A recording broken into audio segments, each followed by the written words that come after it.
welcome back to Sekolah Minggu di Udara bareng Kak Kesya.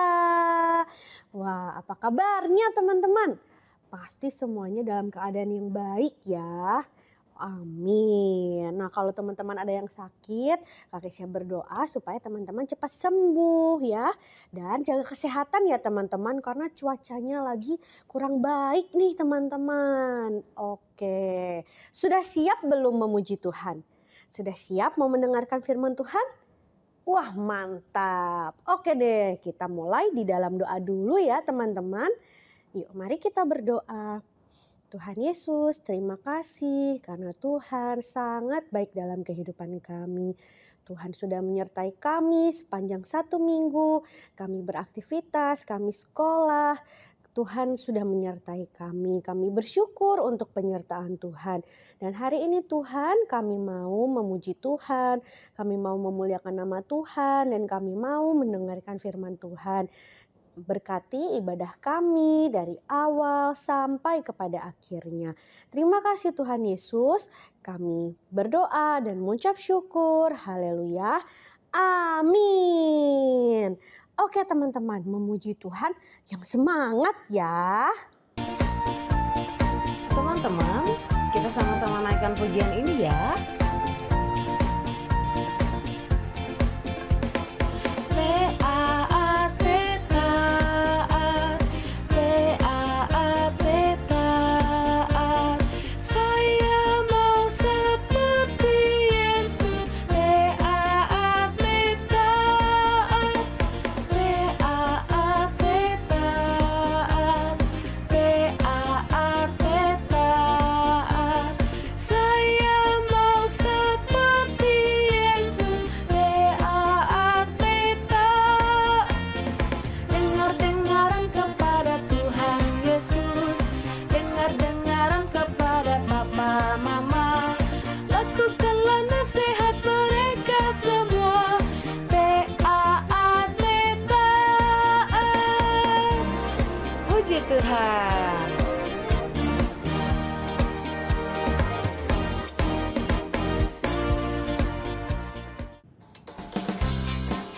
Teman-teman, ayo memuji Tuhan dengan semangat.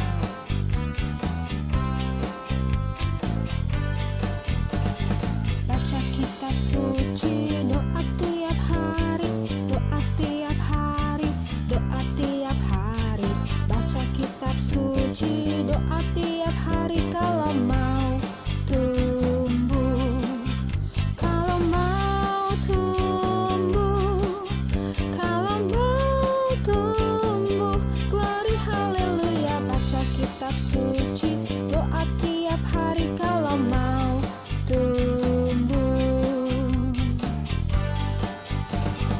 Baca kitab suci, doa tiap hari, doa tiap hari, doa tiap hari. Baca kitab suci, doa tiap hari kalau mau tumbuh. Kalau mau tumbuh, kalau mau tumbuh, glory haleluya. Baca kitab suci, doa tiap hari kalau mau tumbuh. Puji nama Tuhan. Shalom adik-adik, kita bertemu kembali di Sekolah Minggu di Udara.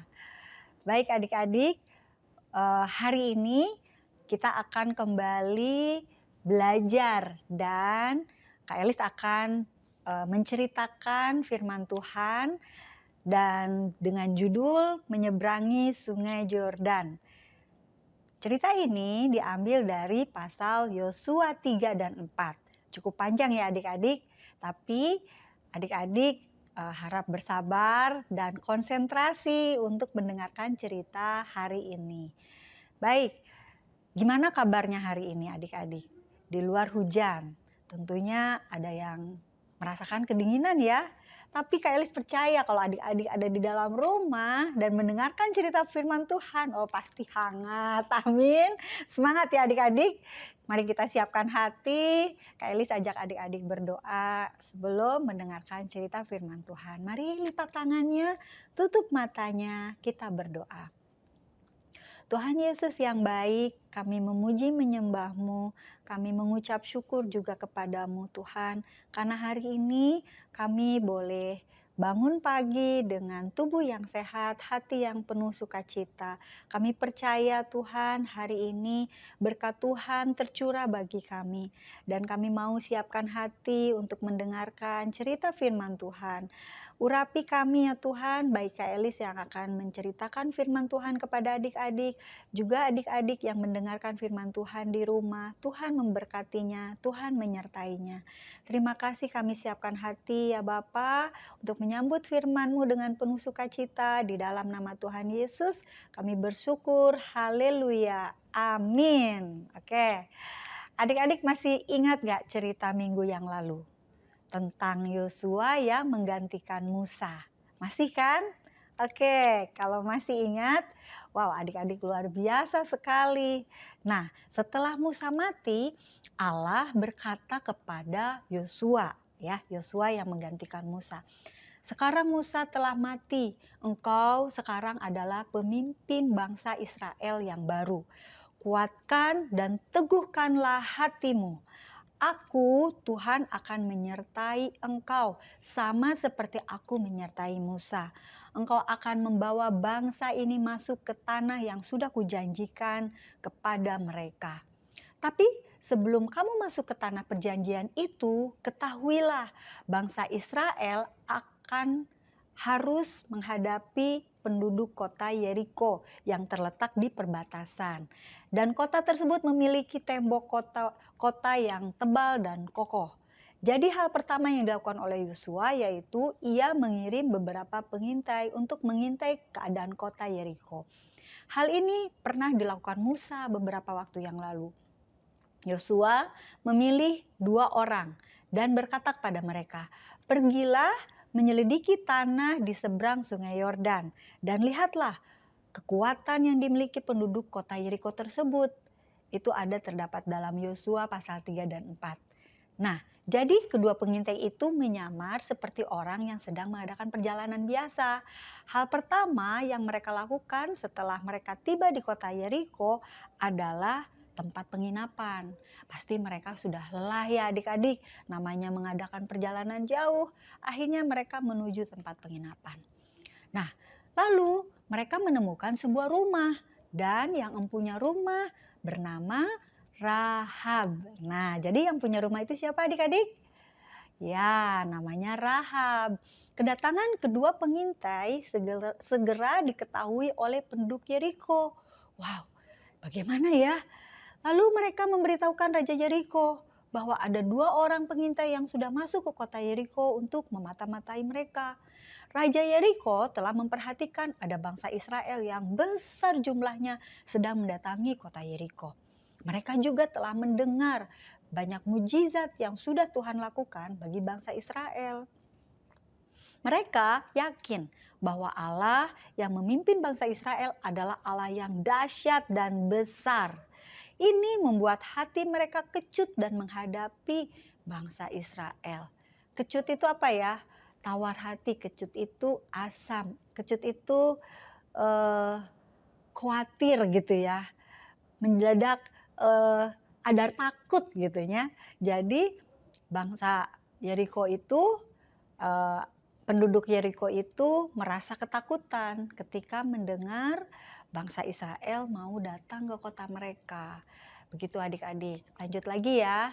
Nah, jadi Raja Yeriko menyuruh suruhan raja untuk mendatangi rumah Rahab dan meminta agar kedua pengintai itu diserahkan kepada mereka. Waktu suruhan raja mengetuk pintu Rahab dan meminta agar Rahab membawa keluar kedua orang pengintai tersebut, kedua orang pengintai itu berada di rumah Rahab berpikir, wah mereka kena perangkap gitu ya.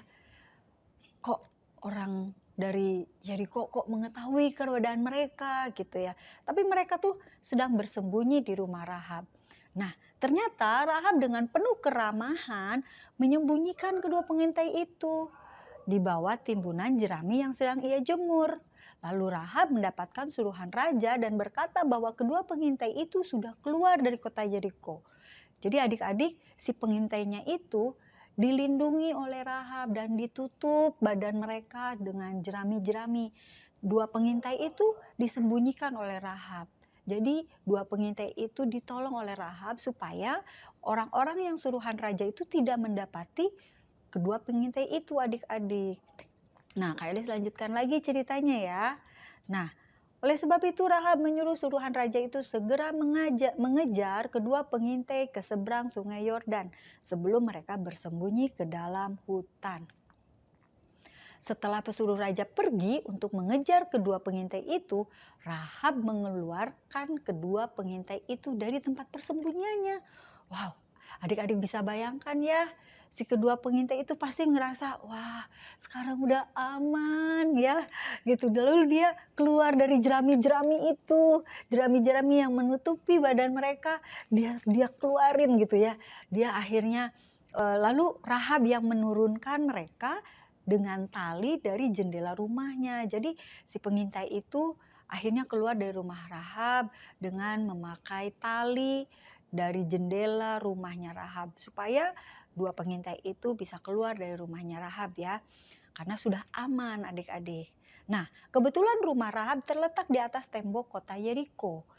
Sebelum Rahab menurunkan kedua pengintai itu, Rahab membuat janji dengan kedua pengintai itu. Nah, mereka mengadakan perjanjian nih adik-adik ceritanya.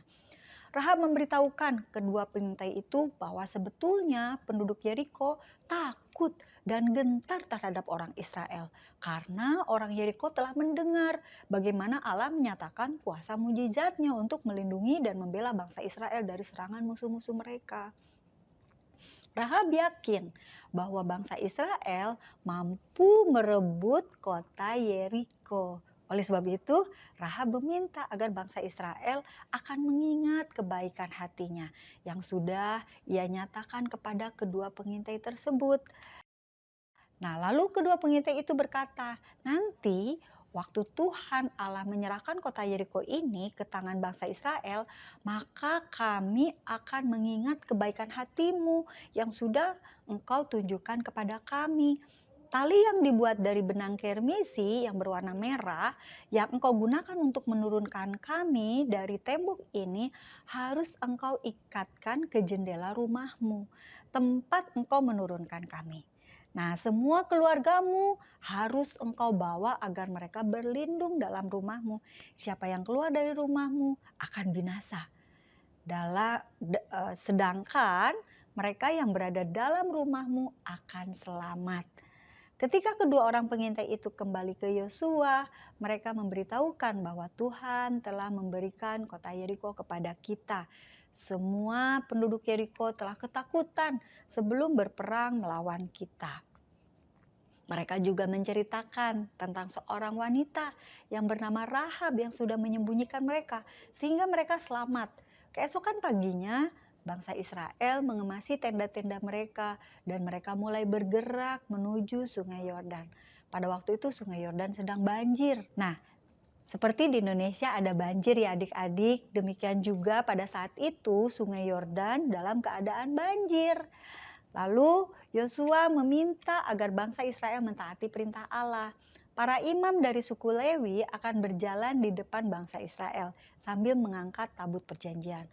Waktu kaki para imam yang mengangkat tabut itu kena ke air Sungai Yordan, maka Sungai Yordan itu akan terputus sehingga bangsa Israel bisa menyeberang Sungai Yordan dalam kekeringan.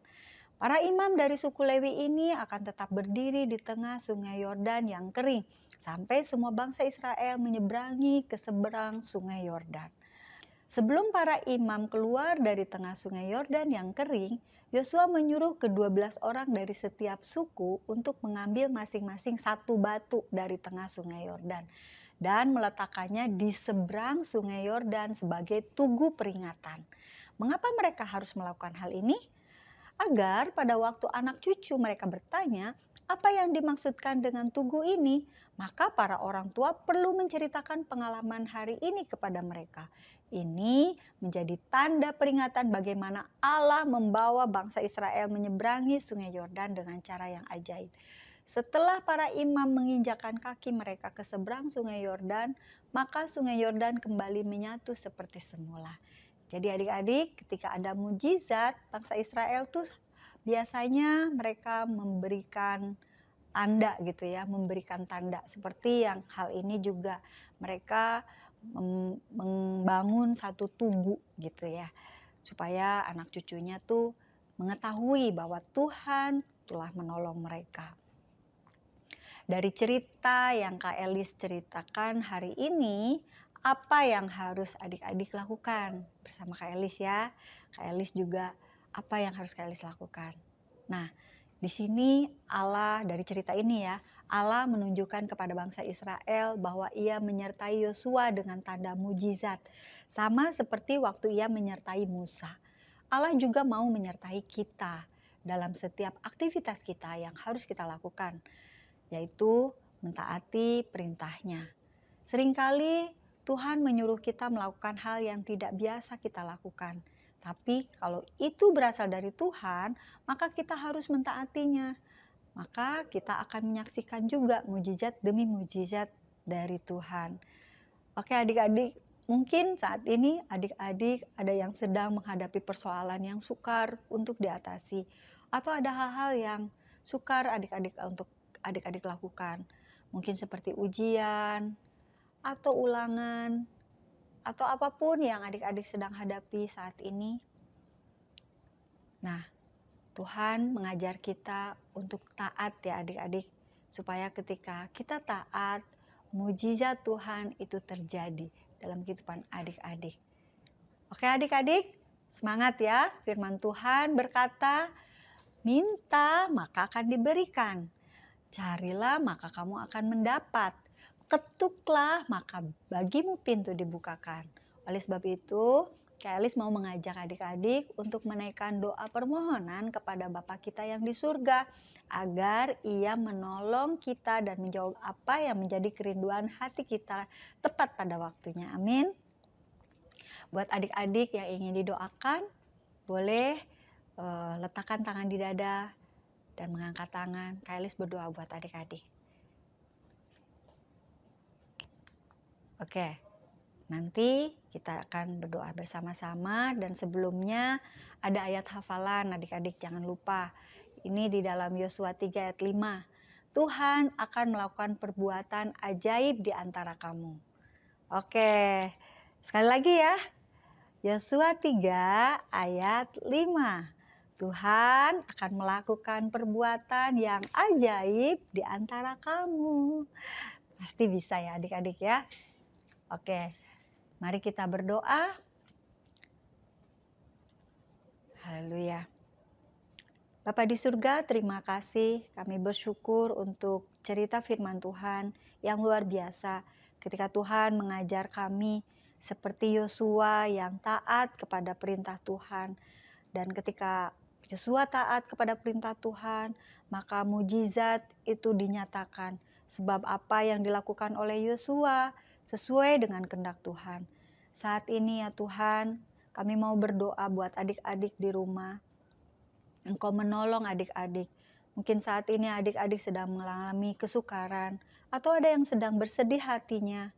Tuhan, mari hiburkan mereka. Mari Tuhan tolong apa yang dirindukan hati mereka.